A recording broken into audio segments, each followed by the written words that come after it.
Forest of cicadas.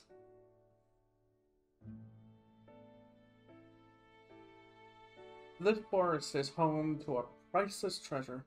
A marvelous and exceedingly rare creature lives here. You could search the entire continent and never find another such habitat. Of course, the value of our treasure is not apparent at first glance. The village elder holds a cold cup of liquor made from fermented berries as he speaks. His ancestors have kept watch over this tiny village for generations.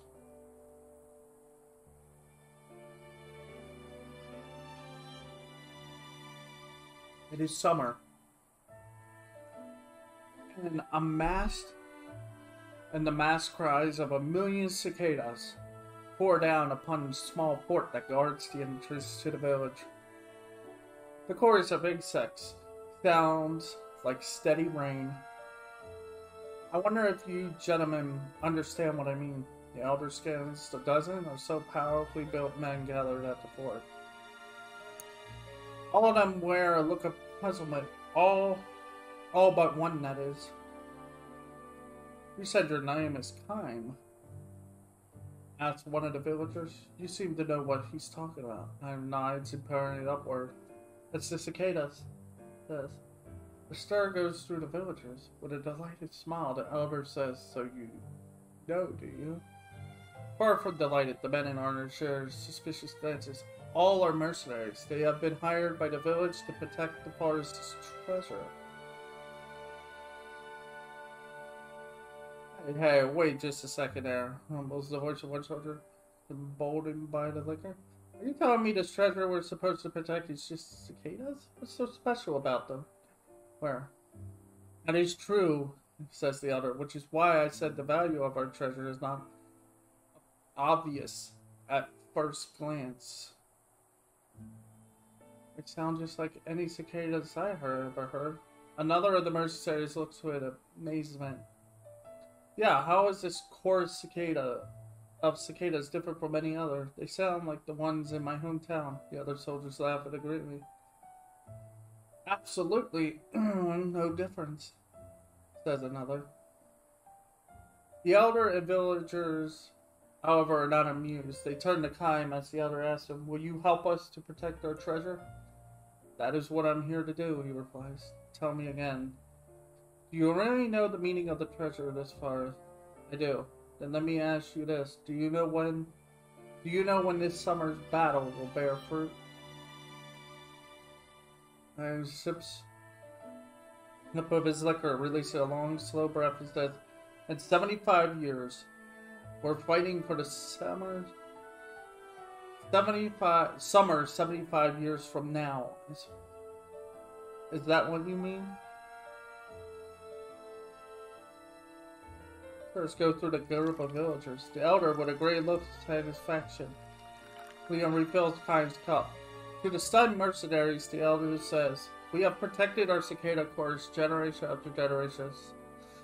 The ones who made it possible for us to hear this summer's chorus. Listen, it sounds like pouring rain.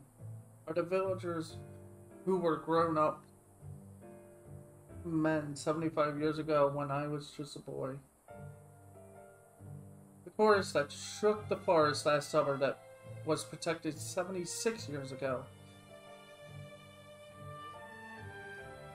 And next summer, the cicadas protected 74 years ago will start singing together. This is how we have protected the forest cicadas for over the years.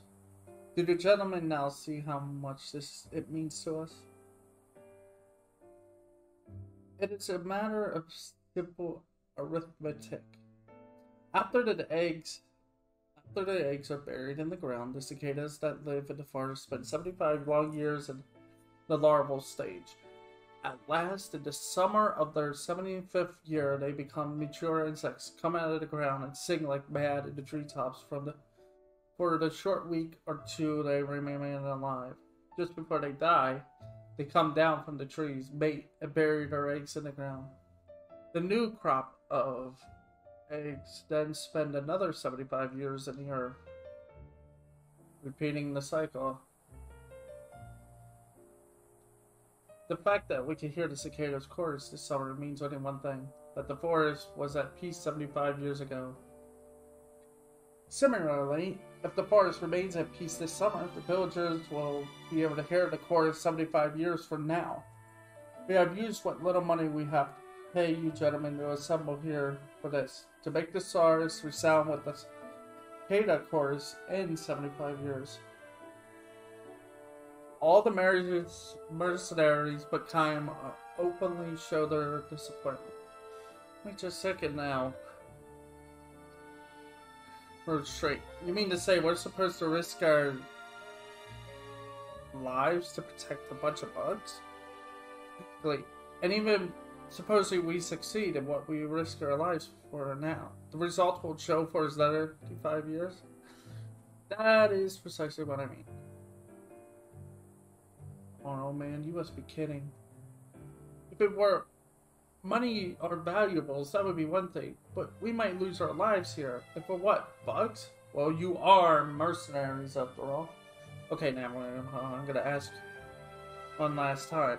I know this village is poor, and I know you people ramp and save to put this money together. There's good shit about it. But when you say this is for bugs, for 75 years from now, in the same world I'm living in, for something like that, you're willing to spend every last bit of money you got in the bargain, get us to gamble our lives?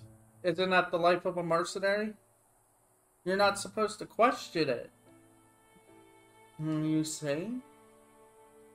We want the children 75 years from now to hear the cicada chorus for themselves. What's so strange about that? Now we are having trouble understanding you. Don't toy with me, old man. I can't take a job like that. Some of the other mercenaries called, hey, wait for me. Or lies for bugs. What a rotten deal that is. Beat after him. One man after another disappear. Apart taking my mark. I'm keeping my advance though. Settle down on that mad. The only fighter left in the fort is kind.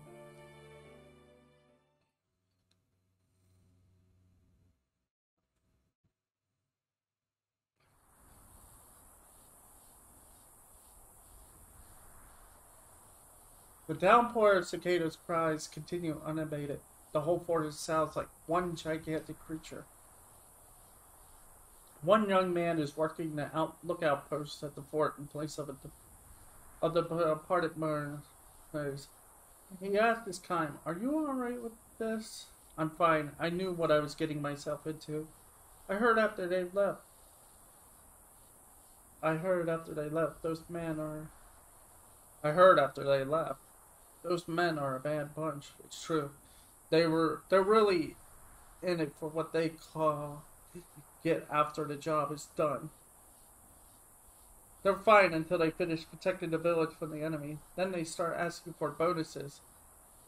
They grab valuables and harass villagers. We saved the village for you, right? It wouldn't hurt you to give us a little extra, they say. The reason your mercenaries quit is because they realized there was no hope of any bonuses out of this village. Why did you stay, Kaim? There must have been a lot of jobs that would have paid you more. I just thought it wouldn't be a bad idea to risk my life for something 75 years in the future for it to change, that's all. The young man nods his head thoughtfully. Then he tells Kaim one of the old distilleries of the village. Long, long ago, way before I was born, when the elder was still a boy, there was a summer when the cicadas didn't sing at all. Of course, this means that 75 years before that, there was a battle that ravaged the forest. The elders say the summer forest, the cicada chorus, was so sad and lonely it was horrifying. It actually gave him the chills. The trees themselves were alive, but it felt as if the whole forest had died. Sitting alone in the silent forest, he felt so lonely he wanted to cry, and worse, he felt intense anger towards our ancestors for not having protected the forest. 75 years earlier, the elder tells this story whenever he has a little too much to drink. I nods in silence. I know all about that. he almost lets himself say. But he swallows his words and smiled instead. The young man goes on. So anyway, when the elder was sitting and crying in the forest, he says, a traveler came along, a young man, big and strong, and like you, kind. And he said to the elder, don't ever forget how sadly and lonely you are today. When you grow up, make sure you never let the children who will come 75 years after you feel this way. The elder says he doesn't remember the man's face, but he will never forget his words. He tells this story to the young people of the village over and over. He's again saying nothing, but the skin on his back seems to creep beneath his shirt. It's him. Kime was the young man that told him that. The elder that all the way back. All these years, the elder has kept the promise he made to the traveler. No matter how much the merchants might have passed him, he has never let them do anything that will ruin the forest. He has kept on good terms with the neighboring villages to avoid making enemies. He has sometimes entered into dealings that were not to our advantage and lost many chances for us to make money. This is why the village is still poor. The young man gives a self-deprecating chuckle. Still, not one person in the village resents the elder for what he has done. The village kids has always gone into the forest to bathe themselves in the shower of the cicada chorus. That's just how we grew up. We took it for granted. We all feel nothing but gratitude towards the elder and all the ancestors who came before him, who have enabled us to hear the cicada chorus every year.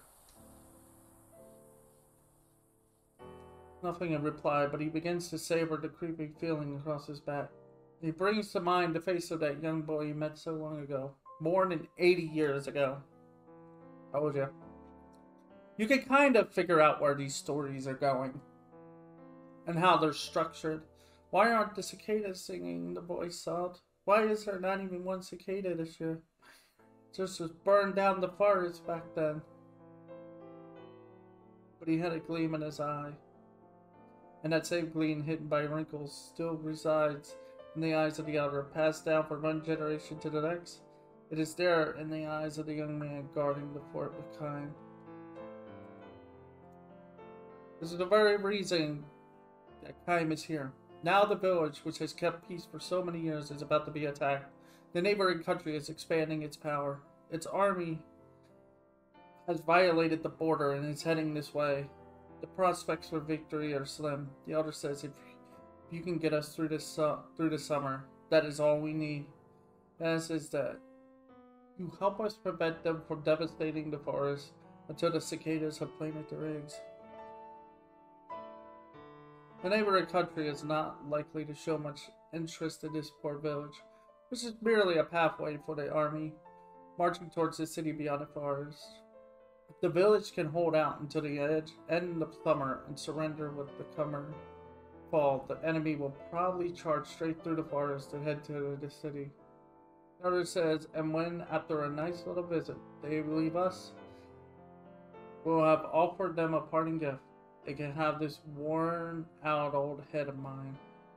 Laughing, he minds cutting his own head off. Oh, man. The elder has transcended any unseemly attachment to the world. He has lived a full life. Now all he wants to do with his remaining time is to give the children 75 years in the future the chance to hear the cicadas.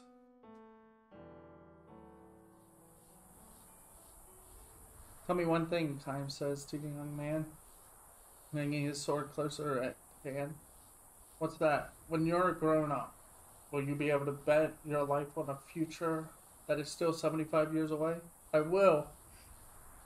He replied without the lightest hesitation. We can't see the joyful faces of children 75 years from now, but I do know that the forest has been filled with the crying of the cicadas every summer. Whether now or next year or 75 years from now, beyond that. That's what they call the grown-ups' responsibility. And I'm not the only one who believes this. All the young people of the village do. Let's raise some Damn good young people, I see. What's that? Did you say nothing? No, nothing at all. Time holds himself and ready to stare straight ahead. Those clouds well up on the horizon. An enemy unit seems to be approaching. The cicadas cry without ceasing. The enemy is coming. Alright, it's time. Time heads out to battle. Chorus reverberating endlessly as if playing the song of life.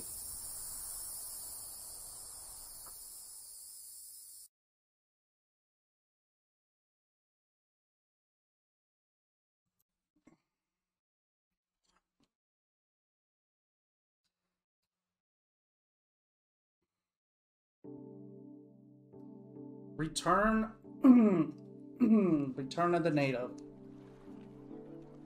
Hang on, sir. Hang on.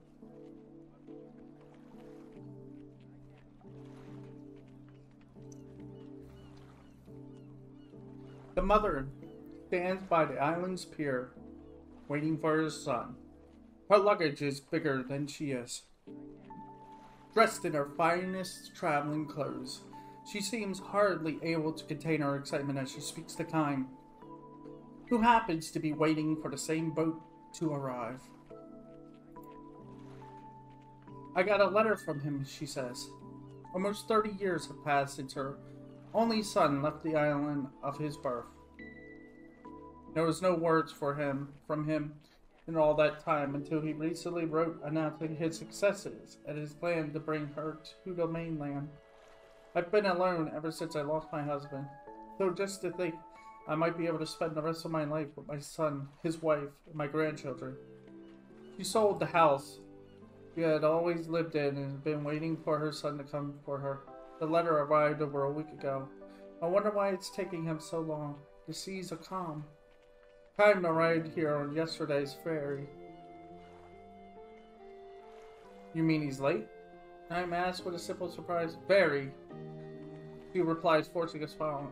I wonder what's wrong. Maybe he got busy all of a sudden and can't pull himself away from his work.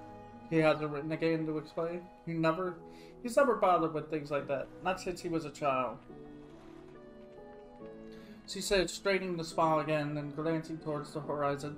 No bigger than a dot at first. The boat is now big enough for a clear view of the mast and silhouette. Anyhow, I'm not worried. I know he'll be on this boat, she says, raising herself on the dockside crate on which she is sitting and waving a handkerchief towards the approaching vessel. Chaim also stares hard at the boat, which gives his eyes a strained expression. Young man? At the sound of the mother's voice, Chaim hastens to soften his gaze before turning towards her. You are a traveler, aren't you? That's right, he says. I saw you arrive on yesterday's ferry. Are you leaving so soon? She is obviously curious about this stranger, but her face shows no wariness towards outsiders. Relieved to see this. Chaim replies, I'm doing the same thing you are, waiting for someone to arrive. On this boat? Yes, probably.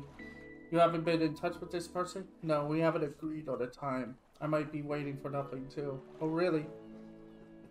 Chaim evades further questioning with a strained smile. This is not something he can discuss with just anyone. He is on a secret mission, one that must not fail. The woman wears a look of puzzlement, but her conversation swallowed up in a general hubbub on shore, accompanying the approach of the boat. At last, the ferry arrives.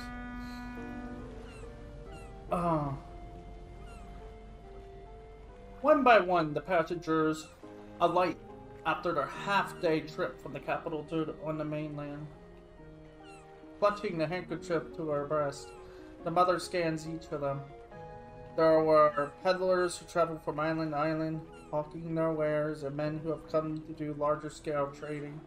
Sunburned young men and women who arrive at the mainland in groups to work on the island's farms, and men coming home to the island after a season of labor on the mainland. None of the dozens of passengers, however, is the woman's son. Once it is disgorged, Once it has disgorged its island-bound passengers, the ferry takes a cable crossing to the mainland. Greeters on the pier give way to well-wishers. The woman turns her back on the pier's hustle and bustle and plods her way towards the town. She hoists a heavy pack onto her back and lifts a large suitcase in each hand.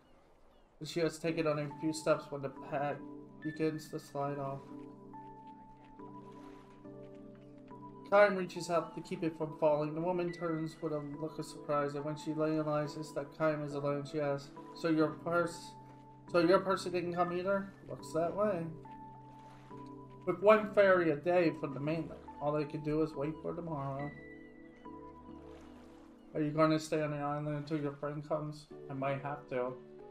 Could run up quite a hotel bill that way. I'm alright. I'm used to camping out. Camping out, she exclaims in a look of amazement. She smiles and says, Oh well, you're young and in good condition. A few days sleeping outdoors shouldn't be too hard for you. On you? What are you going to do, madam? Go back home? I wish I could. I sold my house last week. I was so sure my son would come get me right away. And that's why you don't sell your house right away. If you're planning to move, or at least somebody says they're going to take you someplace to live, someplace new to live, make sure you actually get to that place first, then sell. In case things fall through. A hint of discouragement clouds her face, but she quickly recovers, responds, and continues. The money I got for the house is a nice little bundle, so I've decided to spend freely for a change. See that large hotel over there? I'm staying in their biggest room and taking it easy all day and night too. I'm disappointed when he doesn't show up, of course, but I've worked my fingers to the bone all these years. It won't hurt for me to indulge myself just this little bit. Though delivered with a smile, her words touched Kyan deeply. In her case, worked by figures of the bone is not just a figure of speech, as evident by her suntanned face, which is so unsuited to the cosmetics she has applied to greet her son, especially by her bony fingers, so ill-concealed by the cheap rings she is wearing. Hard as she undoubtedly worked, life has granted her few rewards. There is nothing expensive about her luggage. I'm sure your son will be here tomorrow, China says. Her deeply wrinkled face breaks into a joyous smile. Yes, of course. Tomorrow for sure, she says with a deep nod. I hope the person you are waiting for comes on tomorrow's boat too. Thank you very much, she replies. I have an idea. She says she might get sick camping out. If you'd like, why not stay in my hotel? I'm sure we could arrange something for one extra person. Time senses that she is not suggesting this out of mere politeness, which is precisely why he demurs with a smile and nod. Thanks just the same, he says, but don't worry about me. Just take the rest you deserve after all your long years of hard work. You say so.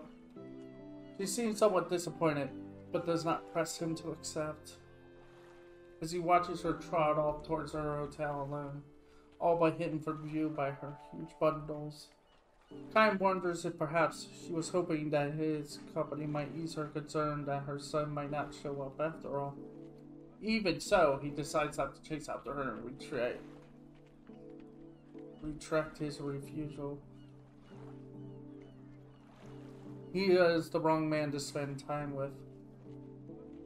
A mother whose only dream is to have a happy old age.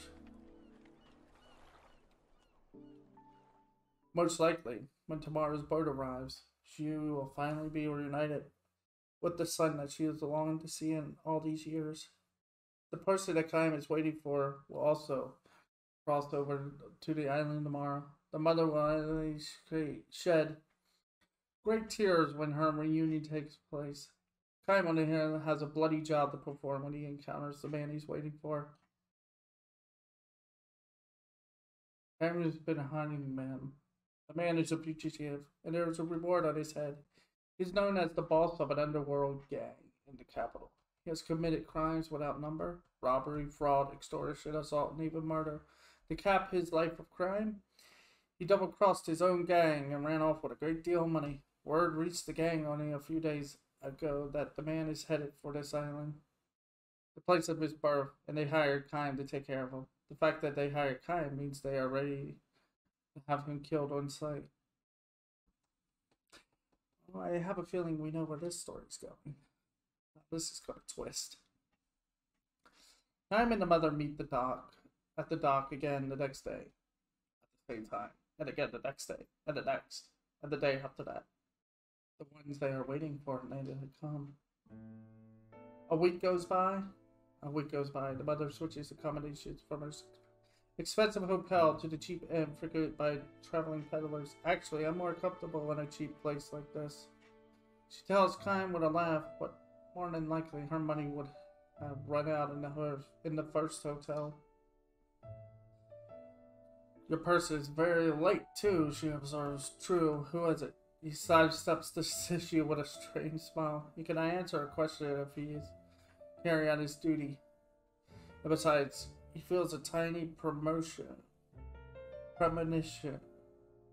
Deep inside, the mother stops questioning and says, I hope your person comes soon. Another 3 days go by. A messenger from the gang, disguised as a peddler, whispers to Kime as he steps off the ferry. We think he's still hiding in the capital. We're looking in every rat hole we can find, but there's no sign of him. Nods silently and glances at the boat. Even after the last person alights, the mother stands on the pier looking up at the boat's empty dock. Let me ask you, young man, the mother says to Kime 3 days later. Does the place where you're camping out have a roof to do all? Kime's been sleeping in a dilapidated old house he found near the harbor. All I need is a place to sleep. Would you mind if I join you there? What's that? The place I'm staying now is not much better than a ruin. I'm sure I'd be fine wherever you're staying. Yes, I'm sure I'd be fine. She smiles like a child who has found a new source of mischief. Kime does not refuse her. More precisely, he cannot refuse her. She has probably run out of money even to stay in her current flop house, my fault. Kime has noticed her cheap rings gradually disappearing from her bony fingers. As they pass the night in the abandoned building, the moon, their only source of light, the mother, without prompting from Kime, spills out her memories of her son. There are by no means pleasant memories. Known as a roughneck, even from his earliest years, the boy was hated by all the neighbors and caused his parents a good deal of shame. He would steal our money, stay out all night partying, and before we knew it, he was the #1 thug on the island. He was always getting into fights and bothering girls. During the island's annual festival, he would go wild and destroy property. So my husband and I would have to go around apologizing to everyone. The father, a skilled stonemason, lost his job. His son sold valuables from the boss's home. The mother could hardly walk down the street without being subject to the glares and finger pointing of the neighbors. Things got especially bad when her son set fire to the island. Assembly hall just for fun. What the? His parents raised him badly. The boy's misbehavior is the parents' responsibility. The son has become such a thug because his mother spoiled him. And the parents' fault, the father's fault, the mother's fault, your fault. They had heard it all. It was so hard for us on a little island like this. There was no place we could hide. The boy was 18 when he finally ran away home, or rather, left the island when his parents all but disowned him. The other islanders rejoiced as if the plague had lifted. One man went so far as to deliberately let the parents overhear him declaring, I hope that bastard goes to the capital and dies in the gutter. The boy's father died 5 years later. To the very end, he would not forgive his son. In his final delirium, he was still apologizing to the islanders. But still, to a mother, any son is a baby she once carried.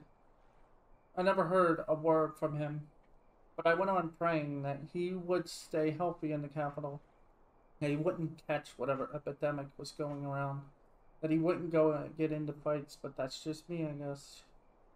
Time a bitter smile. Or maybe it's just me being a mother, she adds. You have parents too, I suppose? Of course you do. Everyone has parents. True. Are you a father? Are your father and mother and alive? Father and mother alive and well?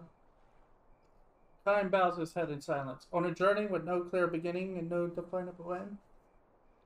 Kyle is unable to answer the question like this. Instead he asks the woman, what is the first thing you'll say when you finally get to meet your son? Good question.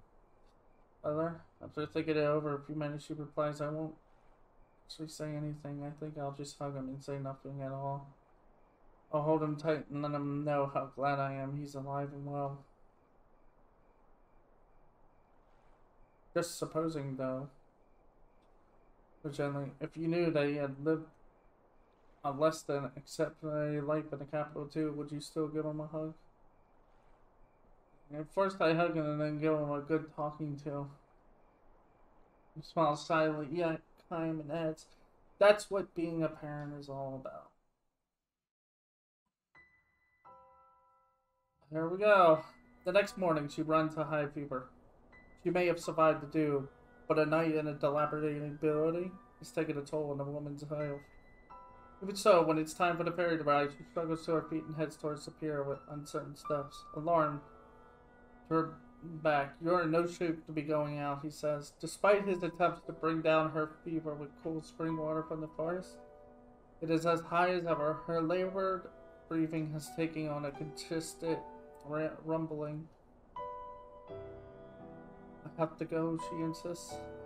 My son is coming for me. I'm going to see her. She sweeps away Kyle's restraining hand, but the efforts causes her to lose balance and sink to her knees. Son, if he's on board, I'll bring him here. Sir, tell me how I can recognize him.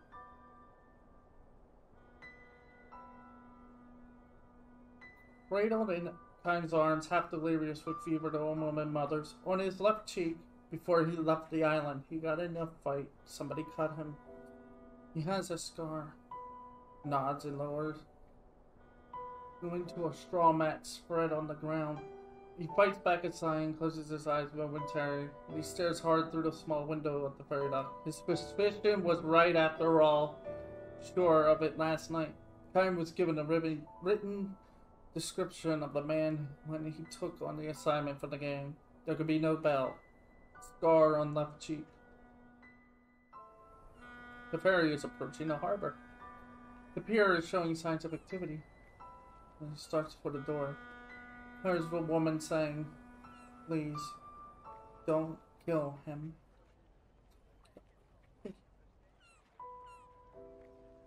Sure, but instead of turning around, he bites his lip.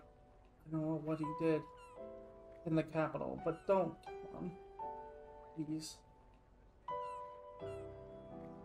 So she knows too. She knows everything. If you have to kill him, if you absolutely have to, please, before you do, let me just... The ruin in silence. His steps are uncertain as he makes his way in the blinding glare of the afternoon sun. This time the man is there, trying to lose himself. Peddlers, the man with the price on his head and a scar on his left cheek steps down to the pier. He's far more intoxicated than Kyle's written description would have led him to believe. No doubt he is exhausted from his years as a fugitive. Still, he has fulfilled his promise to his mother by coming back to the island of his birth. His eyes start fearfully over the pier. His expression changes from that of a man searching for someone to a panicked look of a child who has become separated from his parents, who plants himself in front of him. The man knows nothing of Kaim's mission, of course, and he's never met him before. He has the instincts of an inhabitant of the back alleys. His face freezes as he turns to flee. Shoulder, but lightly in a way that would make an onlooker think he was witnessing the joyful reunions of old friends. To shake off the hand to no avail. It would be easy enough for Kaim to kill him on the spot. His eyes show that he has no strength left to fight. Kaim has far more experience than the man does at surviving potentially fatal encounters. The man knows this. If you're going to kill me, get it over with. He snarls. But if you got a trace of kindness in you, you give me one last chance to do something good for my mother. It won't take long. Just let me see her once. Do whatever you like with me. Drop from the man's shoulders. He's not going to run away. So I didn't make it after all, he says with a small smile. His face tells Kaim that he's probably resigned himself to his fate. It just suggests, too, an air of relief at having finally brought his life as a ship to an end. How many have you killed? He asked Kaim. I don't have to answer that. No, I really don't want you to tell me. It's just that while looking at you, I'm saying I'm older than you are. And there are some things a person comes to realize when he's lived a long time. Think about the guys you've killed. Every single one of them had parents. Killing a person means killing somebody's child, right? When that finally dawned on me, I left the gang. Gangs don't pay retirement bonuses. So I sort of borrowed a little money from them and thought I'd use it to, well, I've given my mother a hard time all these years. His voice grows thick and muffled. He shakes off the emotion and proclaims with a laugh. To hell, that's a lot of sentimental nonsense. I don't know how many guys I've killed over the years, so I figured I'm getting deserved. I can't hate you for what you're doing. A shout comes from the ferry deck. We'll be departing shortly. All passengers bound for the capital should be boarding now. Hard at the man says, just tell me one thing. The man says nothing in reply, but Kaim continues. What's the first thing you're going to do when you see your mother? Huh? Well, never mind, just answer the question. I'll say I'm back. No, I won't say anything. I'll just take her in my arms, that's all. Give her a big hug? Sure. Parents and children are all about. The grim expression on his face, he jerked his chin towards the forest beyond the pier. There's an old broken down house in the woods. Your mother's waiting for you there. Go to her. What are you talking about? Don't ever come back to the capital and don't stay on this island. Take another ferry and go away to some other island with your mother. His voice is trembling. There's nothing more. He leaves the man behind and strides towards the boat before it can depart. Mission accomplished. Kaim does not care if, in return for this deed, he is labeled a traitor to be pursued by the gang. The image of his own parents, praying for their son's welfare, has long since faded from his memory. Pulling out, please hurry, comes the cries of the ferryman.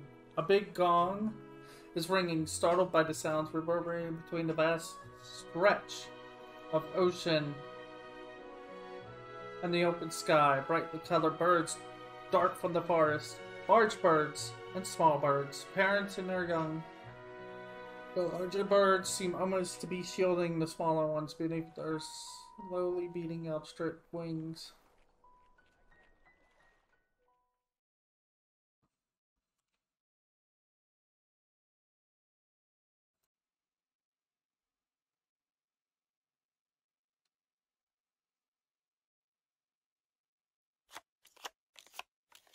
Lottery of life.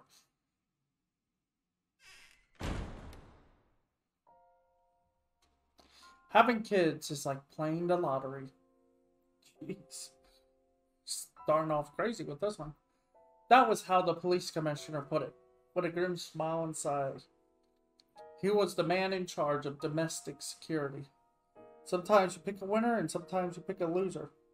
Life is like that. You can't control it. Kyle responded with a silent nod. Not that he was convinced that you can divide people into winners and losers, but that was how they did it here in this country. That was the size of his city. He had no choice but to recognize it as reality because the man who kept the peace here believed it. And this nation was known for having the best public safety of all the countries in the region.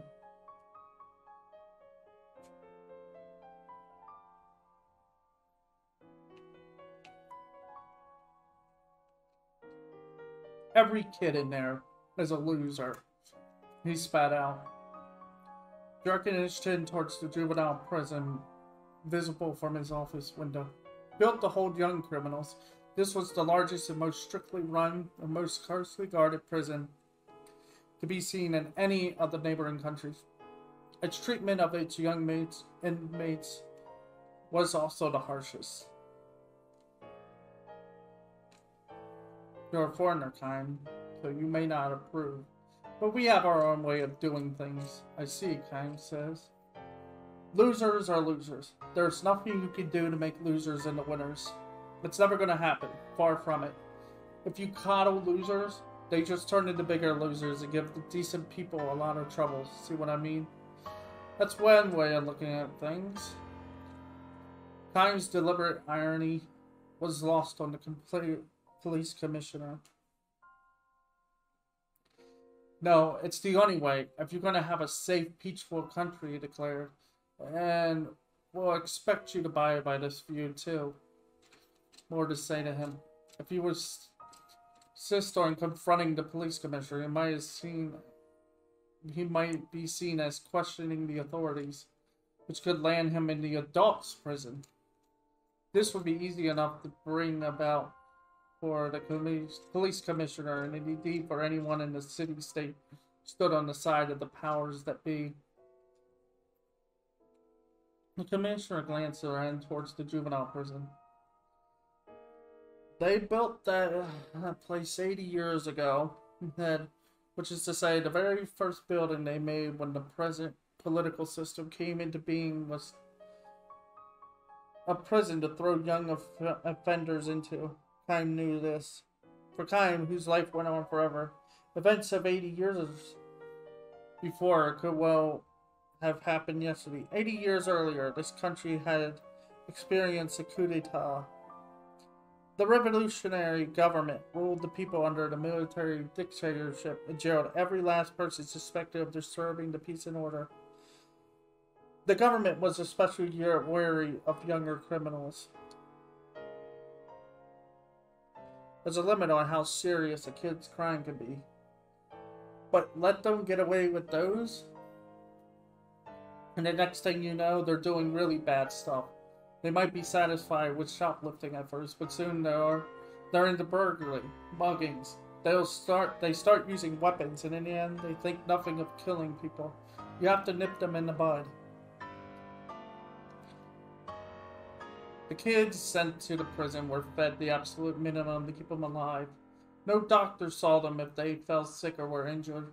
Subject to such harsh imprisonment, they succumbed one after another, and more than a few of them ended up as cold corpses pitched out the back door. Whenever one did manage to survive the system and return to the outside world, he found it impossible to erase the brand of loser. Children with criminal records were soundly rejected by society. The social system was structured in such a way that nothing worked for them. Employment, marriage, even finding a place to live. Expelled by societies, these boys and girls returned to crime as a way to stay alive, eventually ending up in adult prison.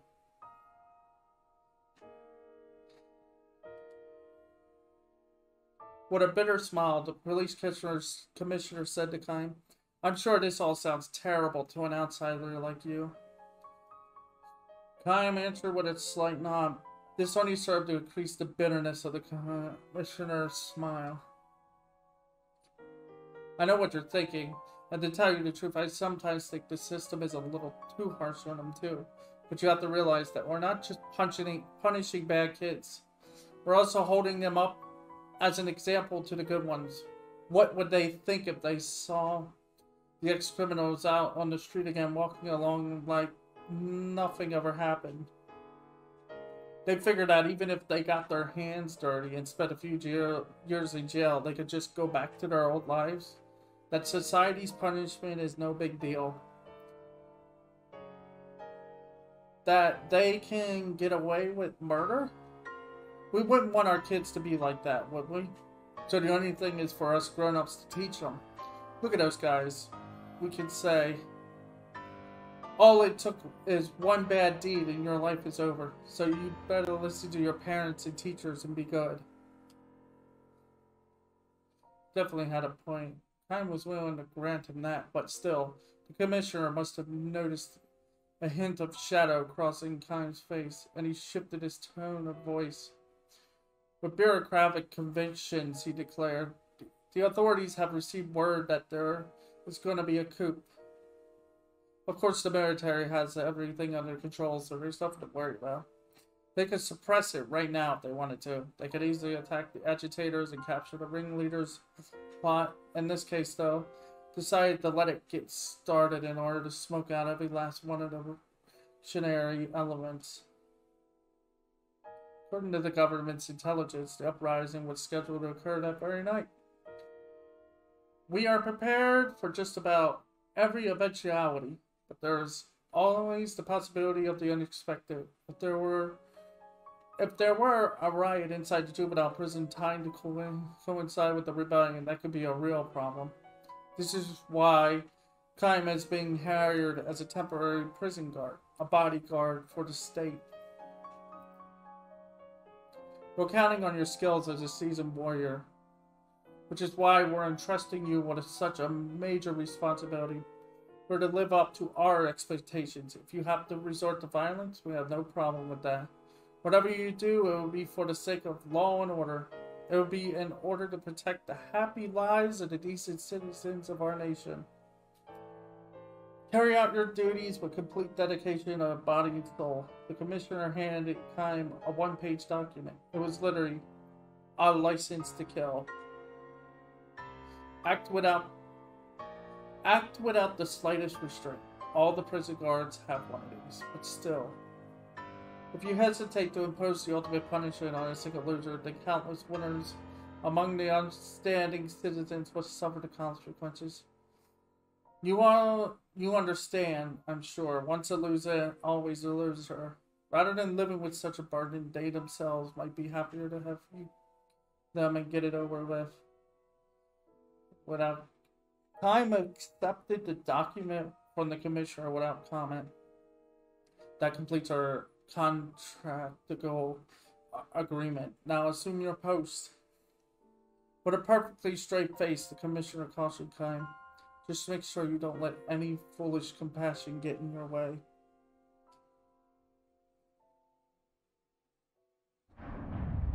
Whoa. The season was midwinter. But Kime found no hint of fire burning in the juvenile prison. In their tiny solitary cells, the young inmates wrapped in rag blankets lay helplessly in the dark. Painful moaning came from one cell, suggesting its inmate might be running a fever. From another came unbroken, shrill, mean laughter that could only the person's mind had snapped.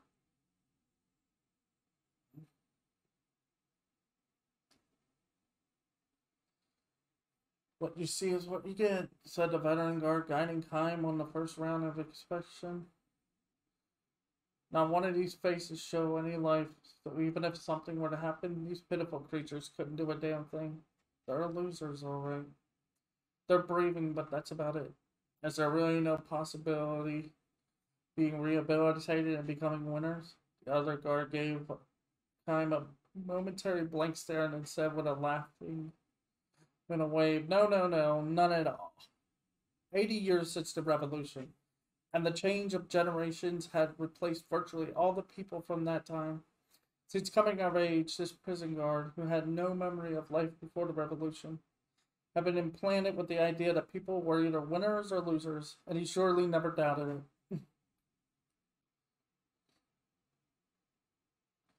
They went out of their way to hire you, so it might be a little strange for me to say this, but I'm sure the kids in here are never going to riot. No matter how wild things get outside, a splash of cold water on them and they'll quiet right down. There's almost none of them you have to worry about. Almost? Well, I can't claim that every single one of them. There are even losers among losers, unfortunately. The guard showed kind to the end of the hall. He opened the lock to a door so thick that it could be mistaken for a section of wall.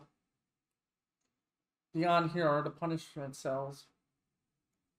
This is where we throw the incorrigible losers, the ones who had caused trouble and worked details, the one who takes the defiant attitude, the one who shows no sign of remorse for their crimes. Suddenly it was clear to climb. It was clear to him because he had experienced countless battlefields in his life. The punishment cells were darker and far colder than the regular cells.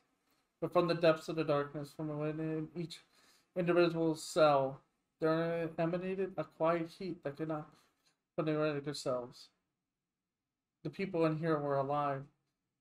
They were not simply breathing, they were alive with real passion. The crimes that originally got them locked up here were nothing much. A little burglary, some purse snatching, flashing a knife, stuff like that. Had just quietly served out their terms, they'd be out now, living obscure lives somewhere. Instead, they resisted and kept resisting. They called for better treatment of inmates. They appealed for an end to discrimination against former prisoners. The number of their crimes multiplied until it became clear that they would never get out there alive. They'll just go straight from here to the adult prison when they grow up. It'll be 20 or 30 years before they breathe the outside air again, if they can live that long, which would be quite an accomplishment. The guards conclude it with a belly-shaking laugh, which is interrupted by a voice echoing from a dark stop. Stop that laughing! It was quiet but commanding voice, the one that retained a hint of boyishness. A look of fear crossed the guard's face, though he quickly reverted to a sneer. This is the biggest pain we got. Duran. They say he was the leader of a gang of juvenile delinquents on the inside, but here he's just a noisemaker. The guard picked up a bottle of water from the corridor floor with a thin sheet of ice on its surface. He heaved the contents into Duran's cell. This is what works best on these kids. Behind the bars, the drenched boy had rolled himself up in a ball. This should be enough for them to freeze to death, but the water itself freezes again in the early morning, so then their hair and eyelashes and any other hair they got gets coated in ice. Some of them have lost fingers and toes to frostbite. Laughed again. They curled, but his eyes were shining with such intensity. It was as if he was trying to melt the ice with the heat seething from it in his breast. Kai knew those eyes. They were the eyes of a warrior. And not just any warrior, but one on the very front line in a losing battle who watches for a chance to turn the battle in his favor. He knew something else, that the system was beginning to unravel. It had kept the people in a state of suppression for 80 long years, ever since the revolution, but the very moment of its undoing had arrived. The prison fires started that night. Time, it's the coup. The guards came running to report the situation on the outside. Fires had been set throughout the city. This was, of course, the uprising that government anticipated. Martial law was declared, and the government was mobilizing the entire police force and army. Word had come, too, that the ringleaders were already under arrest. One element, however, had been wholly unanticipated. The guard informed him. The wind is strong tonight, fanned by unseeable winds. The flames were racing through the city. On orders from the commissioner. We are not to fight fires in the juvenile prison, is that fair? Do not engage in firefighting here. In other words, no one will be coming to save the inmates. It can't be helped, said the guard. The army and the fire department have all they can do to put out flames in the city and evacuate the people. They can't spare any men to protect this place. We've been ordered to join in the rescue effort in town. I guess that means we let the kids out. This was a giving time presumed. Left, locked up in their cells, the young inmates were burned to death. Don't be ridiculous. In fact, these kids are all losers. We've gone to the trouble of locking them in here, and now we're supposed to let them out? Are you serious? Are you serious? I can't believe you'd say anything so stupid. I'm telling you, they're losers. We don't have time to save them. And we're certainly not going to let them run loose. The commissioner will never allow such a thing. He hasn't meant every word he was saying. They were planning to let them die. The flames were spreading quickly and screams could be heard through the prison. There was no time to do appeal directly to the commissioner, and such appeal would only end in failure, for sure. Give me the cell keys. You're joking, the guard laughed. There was only one thing to do. Without a word, Time landed a punch on the guard's solar plexus. Down in a heap, and Time towards the clump of keys from his belt. The first cell he opened was Duran's. The boy came out looking confused. Are you one of us? Are you with the coop? Not interested. Why are you letting us out? Because I don't like dividing people up into winners and losers. Thanks. Sporting a great grin, he took the keys from Kai and turned away to start opening the cells. I want you to come back, said to him from behind. What's that? This is an emergency evacuation. When the sun comes up and the fires are out, I want you to come back here. You kids still haven't finished paying for your crime. You must be kidding. Not at all. If you kids want a ray, that'll just prove they're right. Once a loser, always a loser.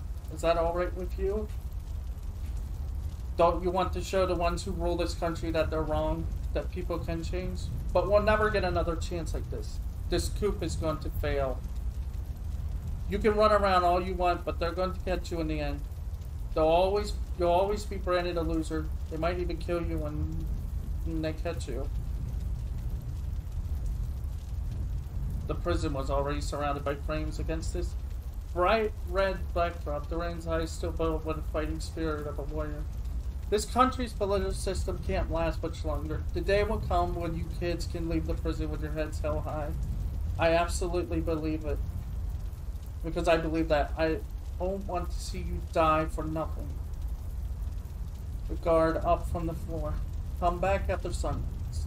This final admonition to Duran. I hoisted the guard onto his back and crawled off. Come back after sunrise. These events occurred 50 years ago.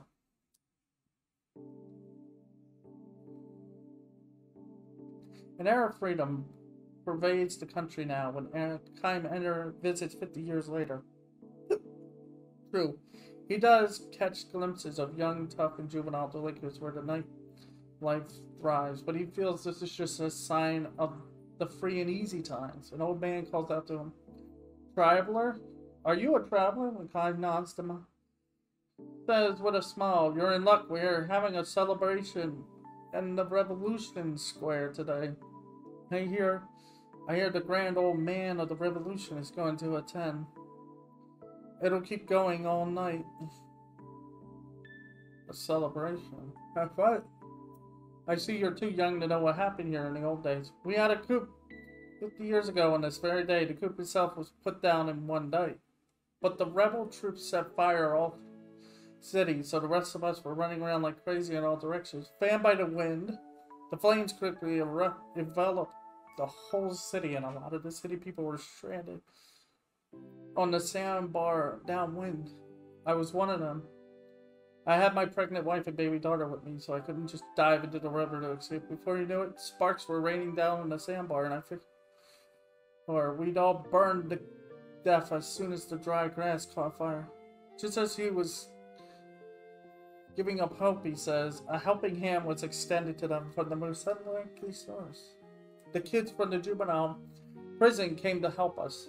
They were all skin and bones, and their prison uniforms were falling apart. The prison staff hardly fed them a thing, but they pulled what little strength they had. They saved old folks and children from the sandbar, and they struggled to douse the fires that caught gas. I saw one boy carry a child across the river and collapse and die the second after we reached the other shore.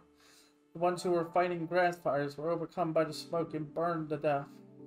They risked their lives to save us. Their own lives were not worth living. Losers risked their lives to save the lives of winners like us. When the sun came up and they could be sure that the fires went out safely, went back to the juvenile prison. Yes, it's true. The place was an absolute hell for them. But they went back inside just the same. Not one of them took advantage of the confusion to run away. They played it strictly by the rules, wouldn't you say? We were really moved by their behavior, and people started saying that maybe these losers had their good points after all. Maybe once a loser, always a loser was wrong.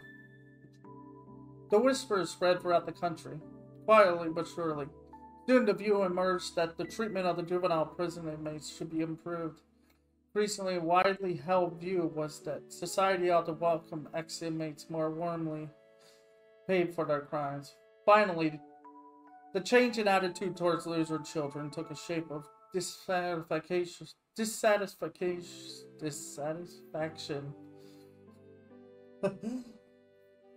with the political system that had continued to foster such a dictatorship. And 40 years ago, a second coup occurred. This next coup took the shape of a citizens' revolution that involved the masses, and for that reason it succeeded. That's how the form of government we have today got its start. Listening to the old man's reminiscences finds himself smiling and nodding again and again, deeply moved. The last thing the old man tells him is the name of the hero who led the revolution and became the first president of the new government, Duran. Tens of thousands of people are gathered in Revolution Square.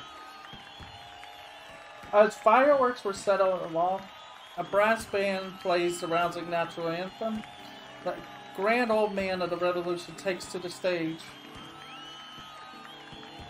Amid thunderous cheers, Duran, advanced in years now and have long since removed himself from the center of politics. Duran still has that useful fiery gleam in his eyes. There's no way for him to spot time among the assembled throng. And even if he were to notice him, you could never imagine that this young man, unchanged from 50 years ago, was the temporary prison guard on that fateful night. Still, the old man proclaims, people can change. There are no winners or losers. His words are greeted with cheers and fireworks, and the excitement of the celebration reaches peak. Kai makes his way to a stand at the far end of the square and buys himself a cup of liquor. He raises his cup to the hero of the revolution, who, from this different vantage point, appears to him no longer than a speck. He downs the drink in a single breath. When the intensely strong liquor is past his throat, it leaves a sweet and mellow aftertaste.